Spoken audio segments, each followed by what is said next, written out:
Yes तो hello everyone, Rahul यार। आज हम हर्षिता अग्रवाल केस के बारे में बात करने वाले हैं। बात है 6 जुलाई 2017 कानपुर की। पुलिस स्टेशन में फोन आता है कि मेरी बेटी 7वीं मंजिल से गिरी है, मुझे उसकी लाश मिली है। जगह है प्रेम प्रकाश कॉलोनी।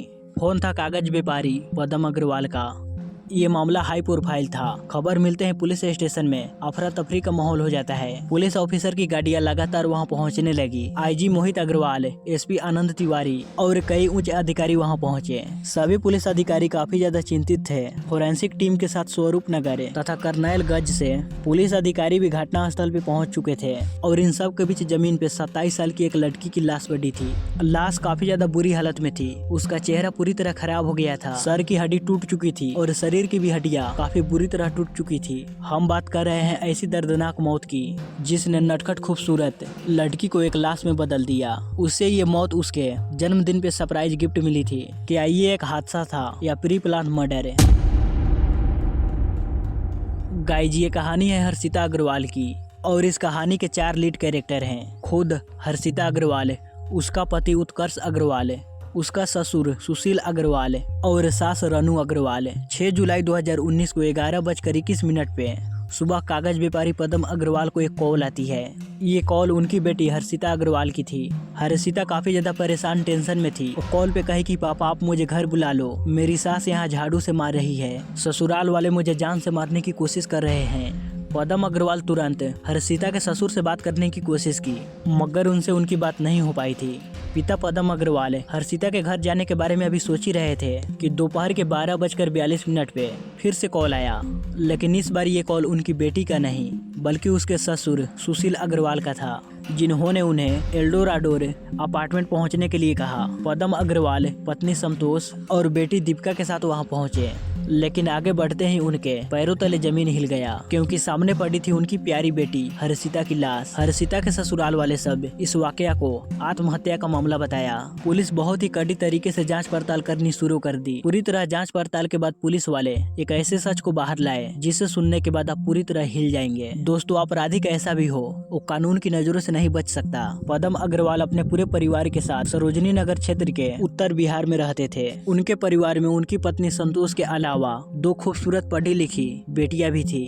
बड़ी बेटी दीपिका, जिसकी शादी हो चुकी थी और वो अपने परिवार के साथ काफी ज्यादा खुश थी, और दूसरी छोटी लाडली बेटी हर्षिता, जिसकी जन्म 7 जुलाई 1991 को रविवार के दिन हुआ था। उसे फोटोग्राफी का बहुत ही ज्यादा शौक था और वो इसमें अपना करियर बनाना चाहती थी। इसलिए वो बम्बई के कॉलेज में एनिमेशन में ग्रेजुएशन कंप्लीट की और वापस घर आ गई। खाली घर पे बैठे रहना उसे अच्छा नहीं लग रहा था, इसलिए वो वहीं के स्कूल डीएसपी कल्याणपुर में पढ़ाने लगी। लेकिन पिता पदम अग्रवाल जल्द से जल्द अपनी लाडली बेटी का भी शादी करना चाहते थे, जहां उन्हें उनकी बड़ी बेटी दीपिका जैसे ही बहुत सारा ससुराल से प्यार मिल सके। मगर उन्हें कोई लड़का पसंद नहीं आ रहा था। काफी कोशिशों के बाद उन्हें कानपुर का ही एक लड़का उत्कर्ष अग्रवाल पसंद आ गया। उत्कर्ष के पिता सुशील अग्रवाल के फिलामेंट्स प्राइवेट लिमिटेड नाम से पॉलिएस्टर धागे बनाने की कंपनी थी और वो कानपुर के कोना थाना क्षेत्र में एल्डोराडोर अपार्टमेंट के एक फ्लैट में रहते थे। उनके परिवार में उनकी पत्नी रानी अग्रवाल के अलावा उनके 2 बच्चे, बेटा उत्कर्ष और बेटी परिधि थी। उत्कर्ष के पिता का अच्छा खासा व्यापार था और उसके ऊपर किसी भी तरह का खास जिम्मेदारी नहीं था। पदम अग्रवाल को ये रिश्ता पसंद आ गया। हर्षिता की माँ, उत्कर्ष की माँ रानी अग्रवाल को पहले से ही जानती थी। लोग उन्हें काफी तेज तराक कहते थे। हर्षिता की माँ ये सोच रही थी कि हर पढ़ी लिखी औरत को लोग ऐसा ही कहते हैं। कानपुर की 25 साल की हर्षिता अग्रवाल उत्कर्ष से शादी करने के लिए हाँ बोल दी। बिना देर किए दोनों परिवार 24 जनवरी 2017 को इनकी शादी हुई। इनकी शादी में बड़े बड़े उद्योगपतियों के अलावा अनेक जानी मानी हस्तियां भी शामिल हुई थी। शादी हंसी खुशी संपन्न हो गई, मगर हैरान कर देने वाली बात यह थी कि दूल्हे के परिवार वाले शादी से जुड़े हर खर्चे का पेमेंट लड़की वालों के ऊपर डाल रहे थे। यहाँ तक कि अपने खर्चों का बिल भी दुल्हन के परिवार वालों को दे दिया था। ये पदम अग्रवाल और उनकी पत्नी संतोष अग्रवाल को ये थोड़ा अजीब तो लगा, मगर बेटी की खुशी के आगे उन्होंने कुछ नहीं कहा। इस शादी पे करीबन 40 से 45 लाख रुपए खर्चे हुए थे, मगर ये तो बस शुरुआत थी। शादी के मात्र 6 महीने बाद हर्षिता के ससुराल वाले पैसे की मांग की। उन्होंने हर्षिता को कहा कि फैक्ट्री की मशीनों की लोन चुकाने के लिए तुम अपने पापा से 2 करोड़ रुपए लेकर आओ, ये तुम्हारी जिम्मेदारी है। वैसे भी तुम्हारे पापा के पास बहुत सारा पैसा है। हर्षिता ये सुनकर पूरी तरह हैरान रह गई। और वो ऐसा करने से मना कर दी और इसी दिन से हर्षिता के ऊपर अत्याचार होने शुरू हो गए। सास रानी अग्रवाल ने हर्षिता का जीना हराम कर रखा था। घर में नौकर होने के बावजूद भी वो हर काम हर्षिता से करवाती, मेहमानों के सामने उसकी बुरी तरह बेइज्जती करती। कमाल की बात तो ये थी कि हर्षिता का पति उत्कर्ष, जो उससे प्यार के वादे करता था, वो ये सब कुछ सुनकर खामोश ही नहीं रहा था, बल्कि वो इसमें अपनी माँ का साथ देता। हर्षिता के माता पिता काफी ज्यादा परेशान हो गए थे, क्योंकि शादी के बाद से हर्षिता काफी ज्यादा परेशान रहने लगी थी। लेकिन बहुत पूछने पर भी वो अपने घर वालों को कुछ नहीं बताती थी। जब माँ की कसम दिया गया और उसे पूछा गया, तब वो बताई कि ससुराल में मुझे काफी ज्यादा परेशान किया जाता है और 2 करोड़ रुपए पिताजी से मांग कर लाने के लिए दबाव डाला जा रहा है। अब ये सारी सच्चाई जानने के बाद हर्षिता के माता पिता हर्षिता को उत्कर्ष को छोड़ देने के लिए कहा, लेकिन वो बोली कि माँ, ये कुछ दिनों की बात है, मैं उत्कर्ष से काफी ज्यादा प्यार करती हूँ, सब कुछ ठीक हो जाएगा। मगर समय के साथ हर्षिता की परेशानियाँ और भी ज्यादा बढ़ती चली गई। अब उत्कर्ष की बहन परिधि भी हर्षिता के खिलाफ अपनी माँ रानी अग्रवाल की कान भरने लगी, जिसके बाद उसे पहले से भी ज्यादा तंग किया जाने लगा। हालात इतने ज्यादा खराब हो गए कि रानी अग्रवाल हर्षिता के ऊपर हाथ उठाने लगी। भोली भाली हर्षिता को ये सब कुछ सहना उनकी हिम्मत बढ़ा रही थी। दूसरी तरफ हर्षिता की बिगड़ते तबीयत को देखकर उसके माता पिता जब इस बारे में पूछे तो वो सब कुछ अपने माता पिता को बताई, जिसके बाद उसके माता पिता हर्षिता को वापस अपने घर ले आए और हर्षिता को फिर से उत्कर्ष को छोड़ देने के लिए कहा। मगर कुछ ही दिनों के बाद उत्कर्ष हर्षिता को लेने के लिए पहुंचा और उसने हर्षिता और उसके घर वालों से वादा किया कि इसके बाद से हर्षिता को परेशान नहीं किया जाएगा। पति के प्यार में डूबी भोली भाली हर्षिता भी जाने के लिए मान गई और ससुराल चली गई। हर्षिता के जाने के बाद ही कुछ महीनों तक तो ठीक रहा, मगर जैसे 4-5 महीने बीते वैसे ही हर्षिता के ससुराल वाले सब पुराने तरीकों पे आ गए और उसे परेशान करने लगे। उस समय उसकी ननद परिधि की शादी होने वाली थी। अब हर्षिता के ऊपर दबाव डालने लगे कि वो अपने घर वालों से 25 लाख रुपयों की मांग करे। हर्षिता इस बारे में अपने घर वालों को कुछ नहीं बताया और वो चुप रहने लगी। ये देखकर उसकी माँ संतोष ने उसे फिर अपनी कसम दी। तब हर्षिता ने अपनी माँ को 25 लाख रुपए मांग रहे हैं इस बारे में बताते हुए कहा कि किसी भी हाल में उन्हें पैसे नहीं देने हैं। 8 मार्च 2019 को हर्षिता की ननद परिधि की शादी हो गई। अब हर्षिता के यहाँ से पैसे नहीं मिले थे तो रानी अग्रवाल हर्षिता को तंग करना शुरू कर दी। उसने यहाँ तक कह दिया कि मैं नौकरानी को 8,000 रुपए महीना देती हूँ और तुम बिस्तर पे लेटी रहती हो। अगर तुम्हें यहाँ रहना है तो काम करना पड़ेगा। मुंह में चांदी की चम्मच लेकर पैदा हुई लड़की वो अपने घर एक रानी की तरह रहती थी। उसे उसके ससुराल में एक नौकरानी से भी बदतर जिंदगी जीने के लिए मजबूर किया गया। उसे घर के ऐसे छोटे मोटे काम जिसे नौकर तक नहीं करते वो उसे करने के लिए दबाव डाले जाने लगा। इसके साथ ही उसकी सास हर दिन उसे मारने पीटने लगी, यहाँ तक कि हर्षिता को उसके खर्चे के लिए भी पैसे नहीं दिया जाने लगा। हर्षिता के पिता हर्षिता की हालत को देखकर वो काफी ज्यादा परेशान थे। हर दिन की टेंशन से दूर करने के लिए और जीवन में खुशी के पल लाने के लिए यूएसए जाने का डिसाइड किया। उन्होंने अपने दोनों बेटियों को उनके हस्बैंड के साथ यूएसए भेजा और साथ में वो खुद गए। उन्हें लगा कि ऐसा करने से बेटी की जीवन में थोड़ी बदलाव आएगी। 15 जून को वो लोग वापस भारत लौट कर आए। हर्षिता ने कुछ दिनों तक कोई शिकायत नहीं की। वैसे वो हमेशा अपने परिवार को परेशान करने की बजाय वो अपनी मैरिड लाइफ की परेशानियों को झेलने की कोशिश करती। 7 जुलाई को हर्षिता की बर्थडे था, इसलिए हर्षिता के घर वालों ने हर्षिता के लिए बर्थडे पार्टी की प्लानिंग की और लोगों के पास आमंत्रण भेज दिया था। लेकिन उसके जन्मदिन के ठीक एक दिन पहले यानी कि 6 जुलाई 2019 को सुबह के 11:21 पे हर्षिता अपने पापा के पास कॉल की और उनसे घर ले जाने के लिए रिक्वेस्ट करते हुए ये कहा कि पापा आप मुझे घर बुला लो, मेरी सास मुझे झाड़ू से मार रही है, ससुराल वाले मुझे जान से मारने की कोशिश कर रहे हैं। वो काफी ज्यादा टेंशन में थी।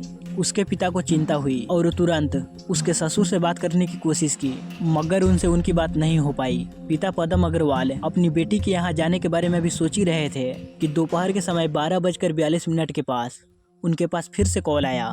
लेकिन इस बार ये कॉल उनकी प्यारी बेटी का नहीं बल्कि उसके ससुर सुशील अग्रवाल का था, जिन्होंने अपने एल्डोराडोर स्थित अपार्टमेंट पे तुरंत पहुंचने के लिए कहा। जब वो अपनी पत्नी और बड़ी बेटी दीपिका को लेकर अपनी छोटी बेटी के यहाँ पहुंचे तो उनके पैरों तले जमीन हिल गया, क्योंकि हर्षिता की बॉडी बिल्डिंग से नीचे गिरी पड़ी थी। उनकी प्यारी राजकुमारी अब इस दुनिया में नहीं रही। 7वीं मंजिल से उसके ही अपार्टमेंट से खिड़की से उसे बाहर फेंक दिया गया था। हर्षिता के सास ससुर और उत्कर्ष हर्षिता के पास ही खड़े थे। उन्होंने पदम अग्रवाल को कहा कि हर्षिता ने सुसाइड कर ली है। वो 7वीं मंजिल से कूद गई। ये सुनते ही पदम अग्रवाल गुस्से से चिल्लाते हुए कहा कि मेरी बेटी हर्षिता वहाँ से कूदी नहीं है, बल्कि तुम लोगों ने मिलकर उसे मार डाला है। अब मैं तुम लोगों को किसी भी हालत में नहीं छोड़ूंगा। इसके बाद वो इस घटना के बारे में वो पुलिस को बताए और अपने परिवार सहित सभी रिश्तेदारों को इस घटना के बारे में बताया। संतोष अपनी फूल सी बेटी की डेथ बॉडी को देखकर वहीं बेहोश हो गई। दीपिका किसी भी तरह कर अपने माता पिता को संभालने में लग गई। अब जल्दी से यहाँ पे पुलिस की गाड़ियाँ पहुँचने लगी।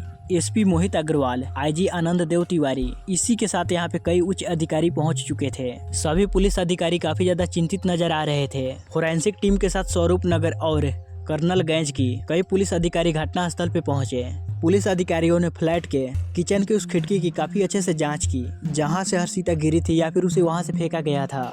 जांच पड़ताल के बाद पुलिस वाले हर्षिता की डेथ बॉडी को लाला लाजपत राय चिकित्सा हॉस्पिटल पोस्टमार्टम के लिए भिजवा दिए। घटना स्थल पे अन्य लोगों के अलावा हर्षिता का पति उत्कर्ष और उसके माता पिता मौजूद थे। पुलिस सबसे पहले हर्षिता के पति से पूछताछ की तो उसने बताया कि हर्षिता से मैं कितना ज्यादा प्यार करता था इसका सबूत तो मेरे पास नहीं है, मगर उसके जाने से सब खत्म हो गया। शादी के बाद हम लोग काफी ज्यादा खुश थे। उसका फोटोग्राफी का बिजनेस स्टार्ट कराने वाले थे। उसे एक नई कार भी दी थी, कोई रोक टोक नहीं था। 28 मई से 16 जून तक हम अमेरिका में रहे। वहीं रहकर हमने फ्यूचर के सपने बुने, मगर क्या पता था एक दिन सब बिखर जाएगा। घटना वाले दिन मैं और पापा फैक्ट्री में थे।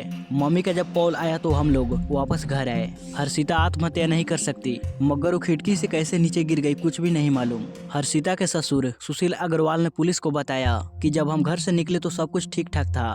दोपहर 12:30 बजे के करीब मेरी पत्नी ने मेरे पास कॉल कर बताई कि हर्षिता खिड़की से गिर गई है। ये जानकारी मिलते ही मैंने हर्षिता के पिता के पास कॉल की और उन्हें तुरंत घर आने के लिए कहा।